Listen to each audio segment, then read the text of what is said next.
A lot of times we're taught that, but if you get taught that before you're comfortable on the horse's back, a lot of times it's hard for you to get confidence because you're sitting forward, you're stiff, you're tight.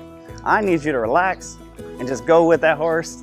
You see my body just wiggling around. There's no separation here. I squeeze my legs and I just go with them. This is really gonna help your confidence. All right, from here, when I ask for this canter departure, I'm gonna squeeze on my legs, right? For cantering, I only use one leg. So we're going to the right. That means I want the right leg. I would like the right lead. So I'm gonna use my left leg, which is my outside leg, with the idea of putting it back a little bit. I would like his hips to drop to the inside, and that's gonna give my right lead.